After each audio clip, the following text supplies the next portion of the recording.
Hi guys, it's Callum and today we're going to be doing a Fnaf TD2 unit tier list. I've done a few tier lists in the past and the way I'm going to be doing this one is instead of having all the units already up and explaining why I've put them there, I'm going to do it on the fly. And to start off we have Freddy, who I'm going to put in C because he's not really a good unit outside of being a starter unit. Like, he's cheap, cheerful, he gets a job done, but yeah, other than that he doesn't really do anything else. And before we go too far, I'm going to quickly make a tier that I'm not going to rank because they're either too different or I haven't used them enough or at all to say whether I can make judgment about them. And what's going to be going in there is the Fazcade, the Puppet, Balloon Boy, and the Cupcakes. I think these three are boost units, and the Puppet I'm not in a place because I haven't seen anyone actually use him yet. So we're going to go back with Bonnie, and he's going to go in the higher bit of C tier. Yeah, he's also an uncommon, but he's probably the best uncommon there is, because he's one of the only ones that can hit multiple, although I think Chica might be able to do the same, but he has a lot of range for being an uncommon. Can hit multiple enemies. It's just, I think high C tier is a good spot for him. Next up we've got Chica, who is going to go on the lower ended C, because I think her cupcakes explode if I'm not wrong, but her range is not great.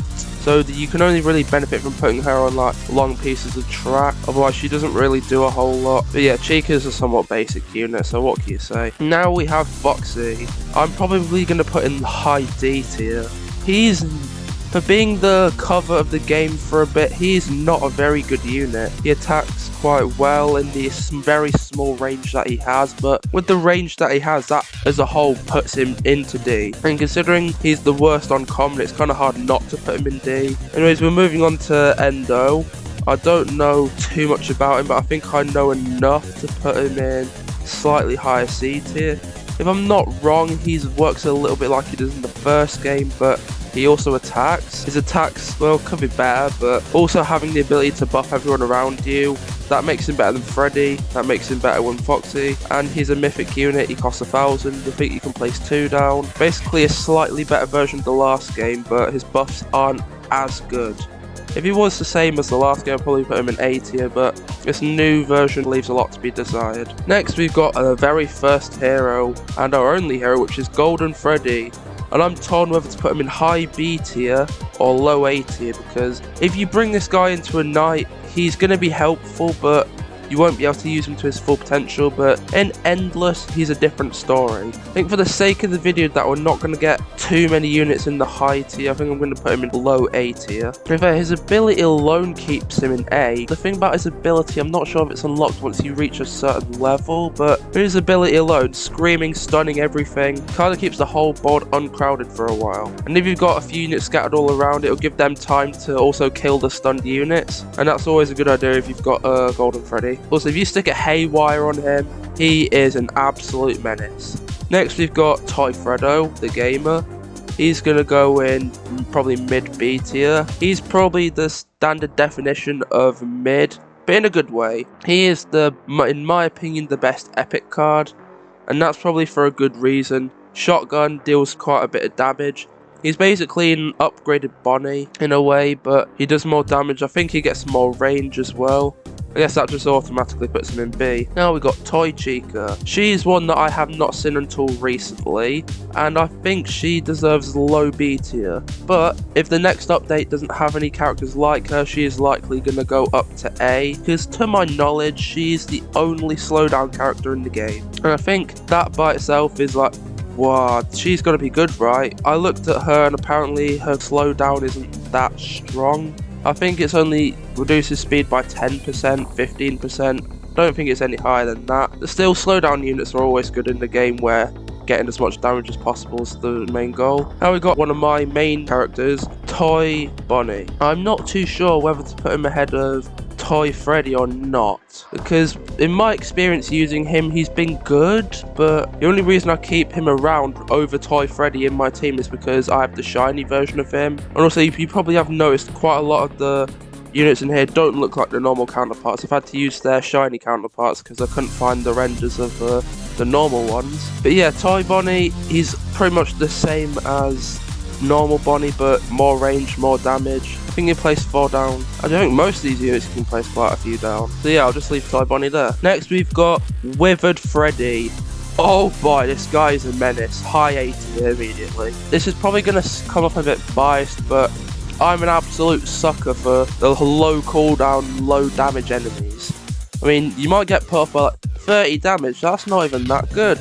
No, he hits that every 0.3 seconds. And once you fully upgrade him, every 0.2 seconds. And that's not to mention the output of the damage. Even though it might be low, it's happening every second. So once you fully upgrade him, you have like 40 or 50 damage that'll be being put out every 0.2 seconds.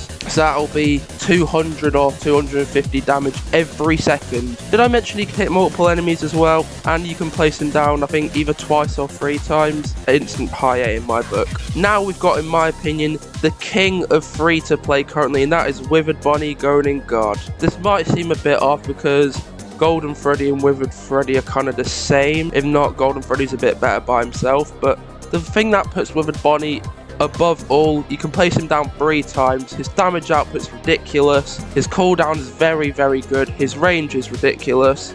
Instant god tier. Need I say any more? Now, Withered Chica, I don't know a lot about. I think she's a single hit unit, if I'm not wrong. Just from the fact she's a single hit, she's probably in low B. It's just that single hit units that don't do too much damage aren't usually the best. I mean, her normal damage is probably above average, so she's probably labelled as a boss killer, but she doesn't seem that strong. Otherwise, I'd see a lot more people using her. Now I've got one of my favourite units in the game now I don't have, which is Withered Foxy, who's going to go right next to Withered Freddy in A tier. From what I've seen of him, really quick damage, decent range. If I'm not wrong, he can hit multiple enemies. Yeah, it should be self-explanatory since there is quite a theme among the top tier. High damage with a short cooldown. But this is the very exception. Mangle, who is going to go at the very top for now. The best boss killer in the game by far, and it's not even limited to bosses either. Once she's fully upgraded, she'll be an absolute monster if you're playing Endless. For the current games, she can't really be that useful unless it's game 2 night 6. Mangle's a weird one in the sense that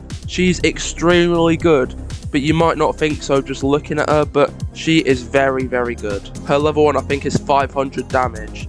Well, that's insane. Continuing the trend of overpowered nightmares, we've got Withered Golden Freddy, who's also going at the top. So Withered Golden Freddy isn't one that I know too much about, considering I don't have him, but the response I've heard from people saying he's amazing is enough to put him that high. Passive ability, overpowered. Any enemy within his range is slowed down. Kind of like an ice monkey from Balloons. He's basically a boss killer with Mangle as well. The only thing that holds him back is his cooldown, but a Haywire enchantment can put that straight to bed. One of the only slowdown units. It happens passively, so he doesn't have to do anything for it. It's just amazing. Now we're on to something less amazing. We got the Paper Pals, who I think is going to go also comfortably in C. Now Paper Pals, I haven't experimented with them enough to give full judgment, but I had a video on the side where I used the Paper Pals by themselves and they did dreadfully. Their damage is really weird because when they hit an enemy it just drains their health really quick, then it kills them. They are dreadful dealing with swarms. You could say they're like a boss killer in a way because it applies bleeding. I don't know, man, the Paper Pals are weird. Let's move on. Oh, we got probably the best starter unit in the game that's not the one that's coming up. We've got the Dancing Cupcake, or I like to call him, who is going to go in high A tier. This one, once again, to no one's surprise, I don't know too much about, but I've seen him in action.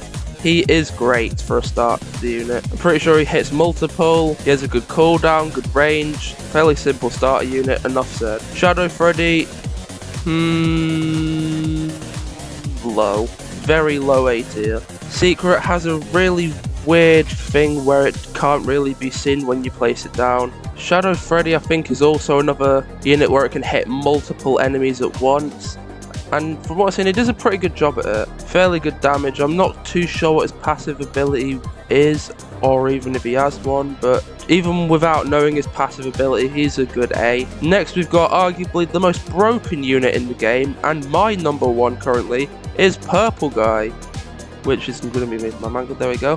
Purple guy is an absolute joke. Even when he's not attacking, he's sending the endo units to go down random lanes and just completely shred any enemies they touch. If you get into his range, you're dead. If you're out of his range, you're dead, and there's no hiding from him. Even if you're not within the range of him, an endo is more than likely going to go down where another enemy is and completely one-shot it, because the health seems really good, and there's not much else to say about Purple Guy. Also, can we just talk about the Day Shift at Freddy's Easter egg, because now he's Orange Guy rather than Purple Guy. That's a nice little cool reference there. And finally, arguably the second best start unit in the game right now is Party Glock Freddy, who is going to go just underneath the Party Cupcake. He is quite a cool unit, because every time he activates his ability, he plays a bit of cool music, but when you place down both of them, and they both put music at the same time, it doesn't sound as good. But that's beside the point, because his damage is great, his price makes him cheap as chips to buy. He does splash damage, he does a high amount of damage. The only thing that slightly holds him back is cooldown, but there isn't too many units at the start of any rounds that threaten him. His Foxies aren't usually seen until like round 6 or 7, and by the time you've done that, you've probably got a Withered Freddy down, or a Mangle down, or a Withered Bonnie down. But yeah, that was my tier list. If you object, or if I've missed anyone, say so in the comments. If you like this video, press the like button, press the notification bell to never miss a Callum Plays video, and I'll see you guys on the Halloween update release. Bye guys!